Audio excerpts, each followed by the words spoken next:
Hello बच्चों, क्या हाल चाल? बढ़िया एकदम। तो चलिए आज हम लोग शुरू करते हैं रिफ्रैक्शन ऑफ लाइट।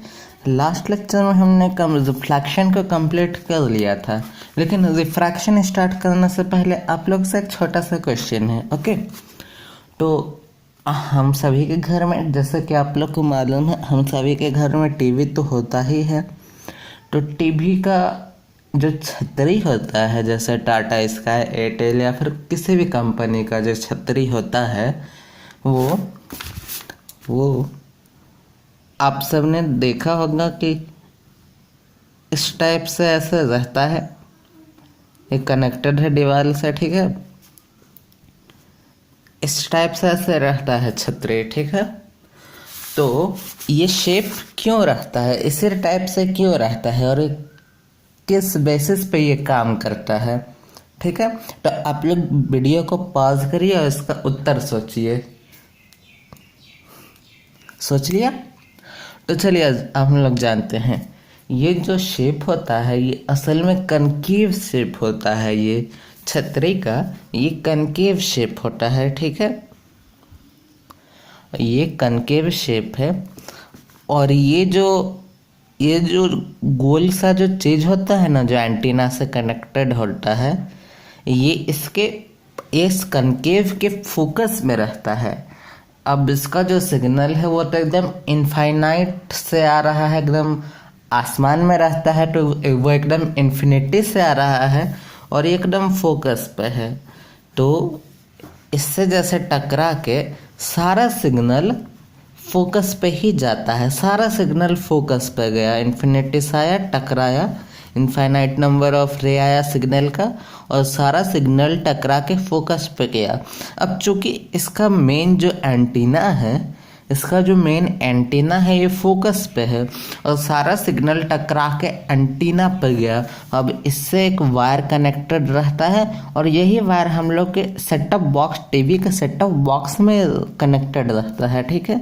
तो ये जो इनफाइनाइट नंबर ऑफ रे है ये टकराया, इसका सिग्नल जो है ये इस एंटीना पे टकराया, और इस पे चूंकि वायर कनेक्टेड है तो उसके थ्रू हम लोग के सेटअप बॉक्स में गया। तो अब समझे इस शेप में क्यों रहता है। तो चलिए अब हम लोग जानते हैं रिफ्रैक्शन ऑफ लाइट। रिफ्लेक्शन तो मतलब आप लोग समझ गए कि कोई भी रिफ्लेक्ट करता है रे ऑफ लाइट। अब रिफ्रैक्शन का क्या मतलब हुआ? रिफ्लेक्शन में एक ही मीडियम रहता है। जैसा कि एयर का बात हो रहा है तो सारे जगह एयर ही रहता है, वाटर का हमने कहीं बात नहीं किया, या फिर एक मीडियम से दूसरे मीडियम का हमने बात नहीं किया। बट रिफ्रैक्शन में एक मीडियम से दूसरे मीडियम का बात होता है। मतलब जैसे कि लाइट एयर से जा रहा है तो वाटर में गया, या फिर वाटर से जा रहा है तो एयर में गया, या फिर वाटर से जा रहा है तो ऑयल में गया, ऑयल से निकल रहा है तो किसी और मीडियम में गया। मतलब सिंपल सी बात है, एक मीडियम से दूसरे मीडियम में लाइट जाता है, उसी को रिफ्रैक्शन हम लोग कहते हैं। सपोज ये एक कंटेनर है, ठीक है, इसमें एक वाटर है, ठीक है बेटा। ये रे ऑफ लाइट ऐसे गया, तो अब ये ऐसे जाने के बजाय ये थोड़ा सा बेंड कर जाएगा, ठीक है। अब ये बेंड कर जाएगा थोड़ा सा, तो ऐसे जाएगा, ऐसे जाने के बजाय ऐसे जाएगा रे ऑफ लाइट, ठीक है। तो इसी को हम लोग कहते हैं रिफ्रैक्शन। ये अब ऐसा क्यों हुआ ये जानते हैं, ठीक है। अब चूंकि लाइट अपना पाथ चेंज कर लेता है, ठीक है, जो अगर एक ही मीडियम रहता तो इधर जाता, ठीक है, बट मीडियम चेंज होने की वजह से बेंड कर जा रहा है लाइट, ठीक है ना। तो अब आप लोगों ने कभी नोटिस किया होगा, ये ग्लास है जैसे, ठीक है, ये वाटर है, आपने पेंसिल एक डाल दिया, ठीक है, ग्लास में एक पेंसिल डाल दिया, ठीक है। तो ये ऐसे दिखने के बजाय थोड़ा सा बेंड किया हुआ दिखता है, इतना भी नहीं बेंड करता है, डायग्राम प्रॉब्लम, बट जैसे कि थोड़ा सा बेंड किया हुआ दिखता है, ठीक है। पेंसिल इसको रहने दो, इसी पे ध्यान दो। ऐसे ऐसे की वजह थोड़ा सा ऐसा दिखता है, क्यों? क्योंकि रीज़न यही है क्योंकि लाइट अपना पाथ चेंज कर रहा है। चूँकि लाइट ही अपना पाथ चेंज कर दे रहा है बेटा, तो चीज़ तो बेंड किया हुआ दिखेगा ना। जब लाइट ही अपना पाथ चेंज कर दे रहा है तो ये तो बेंड किया हुआ ऑब्वियस सी बात है कि दिखेगा ही।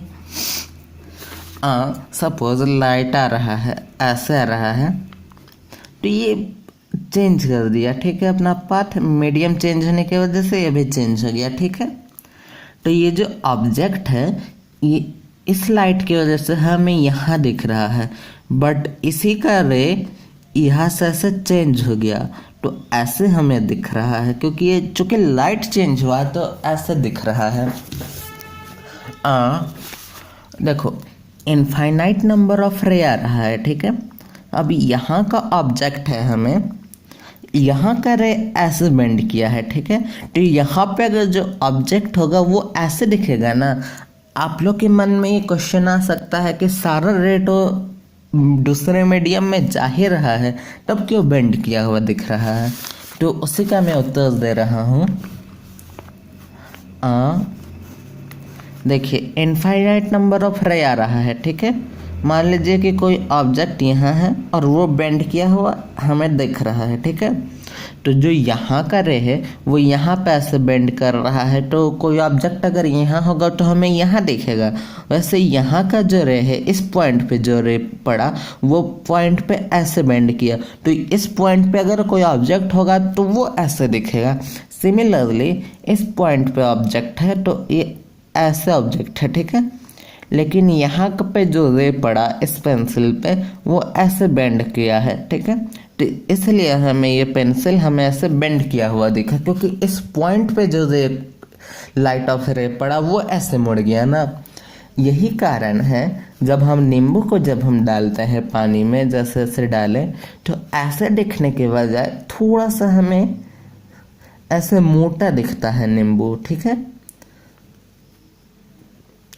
हमें ऐसा मोटा दिखता है, क्यों? क्योंकि लाइट ऐसे बेंड कर जा रहा है, इसलिए हमें थोड़ा सा पानी के अंदर कोई भी ऐसा नींबू ऐसा मोटा दिखने लगता है बेटा, ठीक है। अब किस बेसिस पे काम करता है लाइट? तो आप लोग को एक शब्द याद रखना है, डर। डर, ठीक है।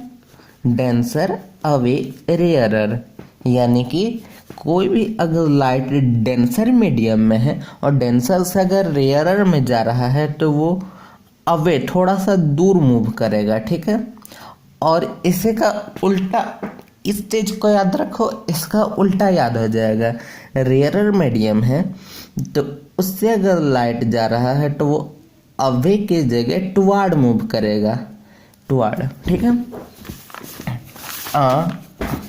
ये चीज देखो आप लोग, रे ऑफ लाइट ऐसे पड़ा तो अब जिस पॉइंट पे पड़ा ना, जिस पॉइंट पे बेटा पड़ा, जिस पॉइंट पे पड़ा उस पॉइंट के परपेंडिकुलर एक इमेजिनरी लाइन ड्रॉ कर दो और इसको हम लोग कहेंगे नॉर्मल, ठीक है। जिस पॉइंट पे रे ऑफ लाइट पड़ा उस पॉइंट के परपेंडिकुलर जिस सरफेस के पॉइंट पे पड़ा उस पॉइंट, उस पर्टिकुलर हिस्सा पे के परपेंडिकुलर एक इमेजिनरी लाइन ड्रॉ कर दो, दैट इज कॉल्ड नॉर्मल, ठीक है। अब लाइट तो ऐसे जाना चाहिए था लेकिन टुवार्ड ना नॉर्मल मूव करेगा, ऐसे मूव करेगा, ठीक है, टुवार्ड। और वही मान लो ये इस मीडियम से जा रहा है, ठीक है, इस मीडियम से जा रहा है तो जिस पॉइंट पे रे ऑफ लाइट पड़ा उस पॉइंट, उस पर्टिकुलर पॉइंट के परपेंडिकुलर एक इमेजिनरी लाइन ड्रॉ कर दो, दैट इज नॉर्मल। अब denser away rarer, denser away rarer, तो ये ऐसे मूव कर जाएगा, ठीक है। ये रे ऑफ लाइट ऐसे मूव कर गया, ठीक है। तो इसी को कहते हैं रिफ्रैक्शन। यही चीज़ है डर, डेंसर अवेयर एरर, यानी कि डेंसर मीडियम से जा रहे हैं तो नॉर्मल के रेयरर मीडियम में जाने के बाद नॉर्मल के अवे मूव कर जाएगा। और इसी का उल्टा याद रख लो, उल्टा याद रख लो कि अगर रेयरर मीडियम से जा रहा है तो डेंसर मीडियम में टुवर्ड मूव करेगा। अब रेयरर और डेंसर क्या है, तो सपोज अपने हैंड को कभी एयर में, मतलब इस नॉर्मल मीडियम में आप फ्रीली आप मूव कर दो, ऐसे ऐसे ऐसे ऐसे फ्रीली आप मूव कर दो तो इजीली मूव हो रहा है ना। अब इसी को एक पानी में डाल के, बाल्टी में कभी पानी भरना और उसमें डाल कर फ्रीली मूव करना, इजीली तो मूव नहीं होगा। ऐसा लगेगा जैसे कि कोई रोकने का कोशिश कर रहा है या फिर कुछ ऐसे दबाव बना रहा है, मतलब एकदम फ्रीली मूव नहीं होगा। ऐसे हमें कुछ महसूस नहीं हो रहा है, लेकिन उसमें महसूस होगा, उसमें हमारा स्पीड भी थोड़ा स्लो हो जाएगा हैंड का, तो वो डेंसर मीडियम हो गया। और ये रेयर मीडियम है क्योंकि ये इजीली मूव हो जा रहा है। उसमें मूव करने में थोड़ा दिक्कत होगा तो इस एयर के रिस्पेक्ट में वो मीडियम थोड़ा सा डेंसर होगा, ठीक है। और यही चीज़ हो गया बेटा, आप लोग का कंप्लीट होता है, मतलब ये टॉपिक आप लोग को समझ में आ गया होगा कि रिफ्रैक्शन क्या होता है, ठीक है। तो अब हम लोग नेक्स्ट टॉपिक पर मूव करते हैं, रिफ्रैक्शन थ्रूआउट ग्लास स्लैब, ठीक है। यहाँ तक तो आप लोग को अच्छे से समझ में आ गया होगा।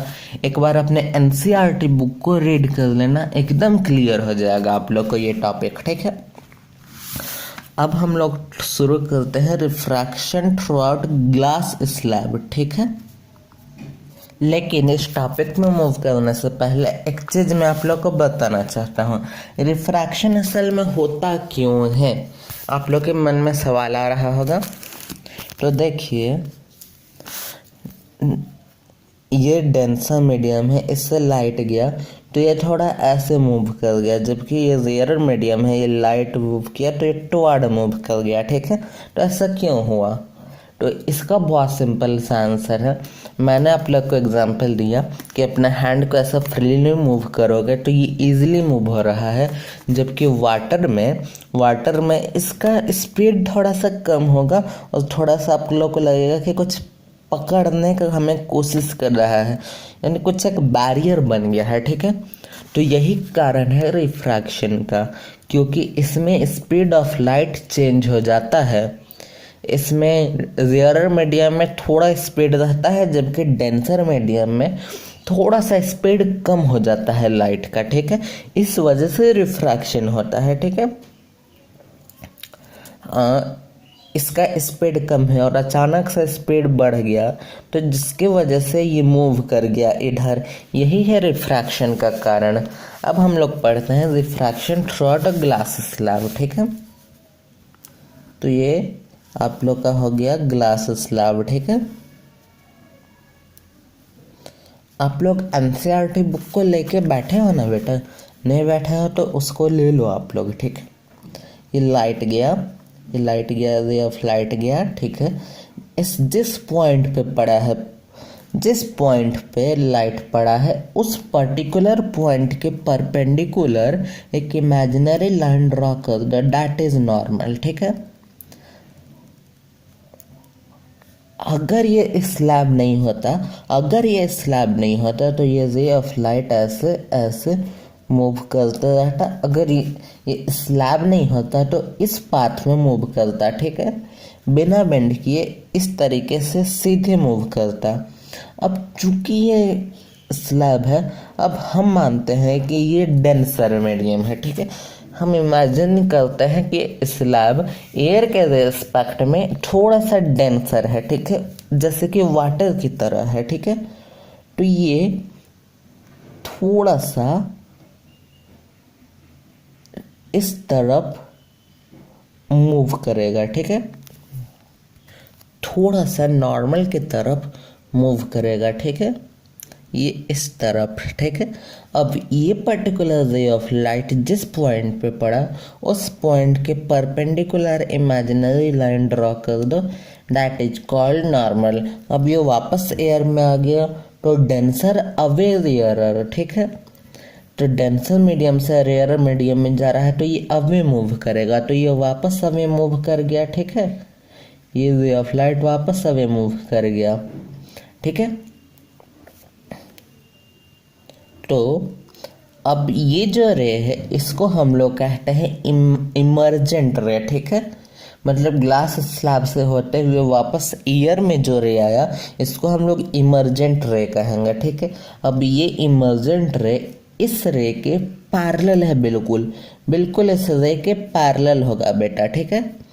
ये इस रे के एकदम पैरेलल है ये इमर्जेंट रे, ये बिल्कुल पैरेलल होगा, ठीक है। और ये जो एंगल है ये एंगल ऑफ इमर्जेंस कहेंगे इसको हम लोग, इस एंगल को एंगल ऑफ इमर्जेंस कहेंगे, ठीक है। तो अब रिफ्रैक्शन का भी दो लॉ होता है, जैसे कि रिफ्लेक्शन का दो लॉ होता है ना, angle of incidence equal to angle of reflection, और रिफ्लेक्टेड रे, इंसिडेंट रे और normal all lie on the one point. उसी तरीके से रिफ्रैक्शन का भी दो लॉ होता है, ठीक है। Incident ray refracted and normal to the interference up to transparent media at the point of incidence all lie in the same plane. मतलब ये बिल्कुल रिफ्लेक्शन वाला ही लॉ है। Incident ray, refracted ray and normal to the two transparent media ये and ये throughout a point of refraction। मतलब ये जो पर्टिकुलर पॉइंट से जो बेंड कर गया है ना लाइट, इसी को कहते हैं पॉइंट ऑफ रिफ्रैक्शन। मतलब इस पर्टिकुलर पॉइंट से लाइट बेंड कर गया है, इसी को कह रहे हैं पॉइंट ऑफ रिफ्रैक्शन। ये तीनों इंसिडेंट रे, रिफ्रैक्टेड रे और नॉर्मल, ये तीनों एक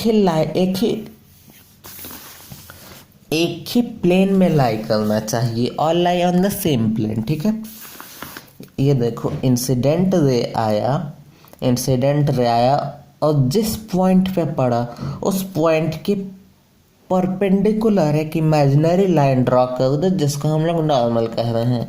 अब उस पर्टिकुलर पॉइंट से लाइट बेंड कर गया तो इसलिए इस पर्टिकुलर पॉइंट को कह रहे हैं पॉइंट ऑफ रिफ्रैक्शन, ठीक है।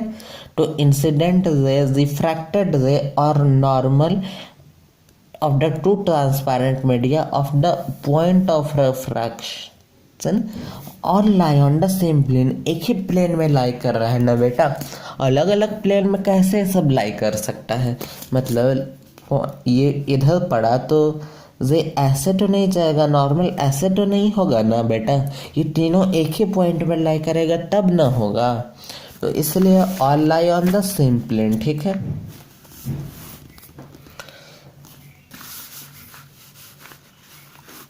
और सेकंड लॉ है, देखिए ये हो गया एंगल ऑफ इंसिडेंस, ये हो गया एंगल ऑफ रिफ्रैक्शन। और ये जो एंगल हम लोग मेजर कर रहे हैं ये हम लोग नॉर्मल से मेजर करेंगे बेटा, ठीक है। नॉर्मल से हम लोग मेजर करेंगे। ये देखो ये हो गया एंगल ऑफ इंसिडेंट, ये नॉर्मल से मेजर कर रहे हैं ना। एंगल ऑफ रिफ्रैक्शन ये भी नॉर्मल से ही मेजर करेंगे, ठीक है। तो इस जो भी एंगल होगा ना, इस एंगल पे हम लोग साइन जोड़ देंगे, मतलब sine i is to sine r, ये दोनों का रेशियो हमेशा कांस्टेंट आएगा, ठीक है। साइन आई और ये हो गया आई हो गया, ये हो गया आर, ठीक है।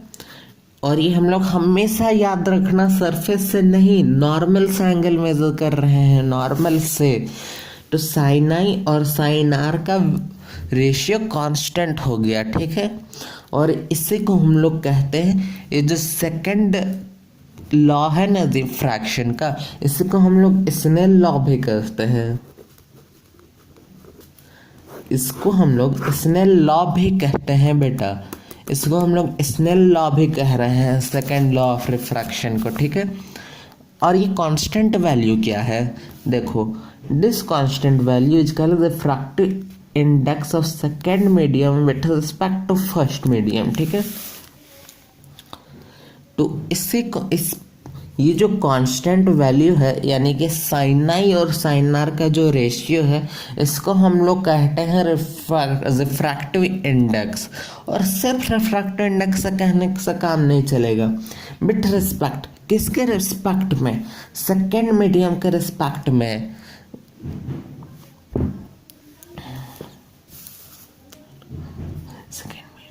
With respect to first medium, ठीक है। ये सेकेंड मीडियम का रिफ्रैक्टिव इंडेक्स फर्स्ट मीडियम के रिफ्रैक्टिव इंडेक्स में, फर्स्ट मीडियम के रिस्पेक्ट में है, ठीक है।